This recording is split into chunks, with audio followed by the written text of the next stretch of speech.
Hello and welcome. Thanks for joining me for Middle Grade Book Talks. My name is Heather and I'm a children's specialist with St. Paul Public Library, and today I will be book talking two books, both fiction, and both can be found in both print and ebook versions in the St. Paul Public Library. I think both books would appeal mostly to grades 5 and up, so if you have a couple of minutes, I've got two great books to share with you. Now, I don't know about you, but I have had a pretty busy week. I traveled all the way from an island on the west coast of Canada, stayed there for a bit, and then traveled to New York City. 1978 New York City, to be exact. Obviously, I took my time machine. I'm joking. Of course, I haven't physically traveled anywhere. I've been at home just like many of you. But I did travel in a sense because those are the settings of the two great books that I read this week and the two books that I am so excited to share with you right now. Are you ready? No passports needed. It began with rain, a rain that fell on an island in the west coast of Canada and home to our three main characters, Seth, Anaya, and Petra. And you're going to learn a lot about these characters because they each get their own introductory chapter in Kenneth Opel's brand new book, Bloom. And this is book one of the Overthrow trilogy. But let's get back to that rain just for a moment, because when that rain falls and when that rain ends, well, nothing will ever be the same again. You see, from the rain, these tiny seeds fall, and overnight they plant themselves in the ground and they produce this black grass that grows all over lawns and fields and farms, and it literally takes over and destroys everything in its path. It also produces these thick, hairy stalks that climb up buildings and homes and even goes through windows.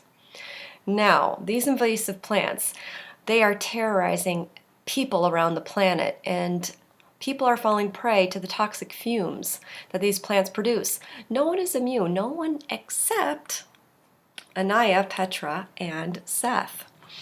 Now, these three, they aren't exactly good friends at the beginning of the story.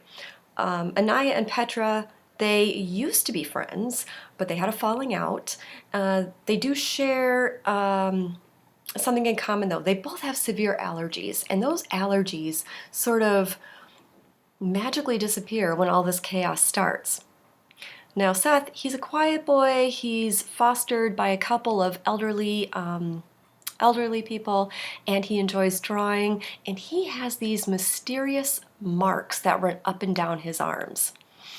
And just like Anaya and Petra, he is noticing some very strange and subtle changes to his body.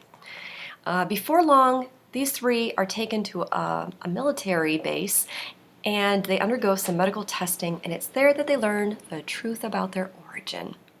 And around this time, we learn the truth about those invasive plants because they don't come from another country. They come from another planet. So, the story gets off to a gentle start. You learn about the characters, their interactions at home and at school, but once that rain falls, this story picks up the pace fast. At times terrifying, this is a sci-fi survival story with some pretty gruesome scenes involving those plants. But I think at the heart of it, it's really about these three classmates who learn to work together, they bond, they support one another through this terrifying ordeal. And I really liked seeing that progression. So, can Anaya and Petra rebuild their friendship and stop fighting? Will Seth find a new home? Will the world survive this? You'll have to read it to find out. This is book one, Bloom, by Kenneth Opel, and this is part of the Overthrow trilogy. All right, ready to jump in your time machine? Here we go. You open up your library book, and out falls a note. It reads, M, this is hard. Harder than I expected, even with your help. I am coming to save your friend's life and my own. First, you must write me a letter. Second, please remember to mention the location of your house key. The trip is a difficult one. I will not be myself when I reach you. Who wrote this? What does this mean? Kind of freaky. Anyway, that's what 12-year-old Miranda thinks, and she is the main character in this Newbery award-winning book by Rebecca Stead called When You Reach Me. Now, this story is set in the 1970s in New York City, and Miranda lives with her single mom in an apartment building. And Miranda is a very smart girl. She is independent and she is very aware of her surroundings. For instance, she knows that the guy who always stands on her block, the one she calls the laughing man, she knows just to avoid him. Whether he's laughing or he's yelling or if he's sleeping with his head underneath the mailbox, she knows just to keep on walking. Now, Miranda's world changes very abruptly when two things happen. Number one, she starts receiving these mysterious notes.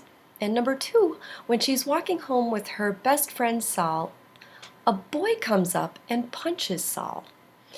And from that day forward, Saul stops talking to Miranda. Now, life without her best friend is hard, but Miranda goes on and she notices that the kid who punched Sal actually goes to their school and she has a conversation with him. His name is Marcus. And Marcus is, he's unusual.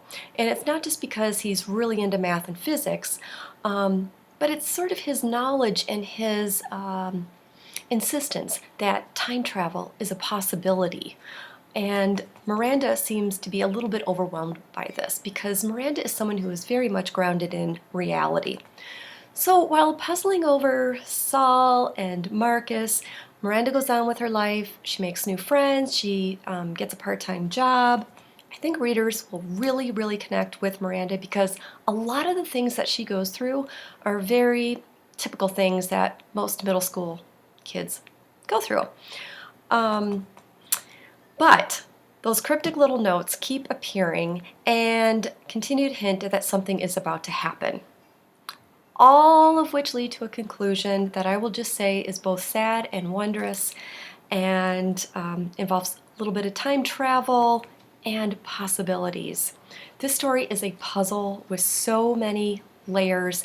It deserves to be read and reread and maybe read once more. I'd like to read something that Miranda's mother says to her. Mom says each of us has a veil between ourselves and the rest of the world. We walk around happily with these invisible veils hanging down over our faces. But sometimes our veils are pushed away for a few moments. We see all the beauty and cruelty, sadness and love. I wonder if every once in a while someone is born without one. Someone who sees the big stuff all the time. Like maybe you.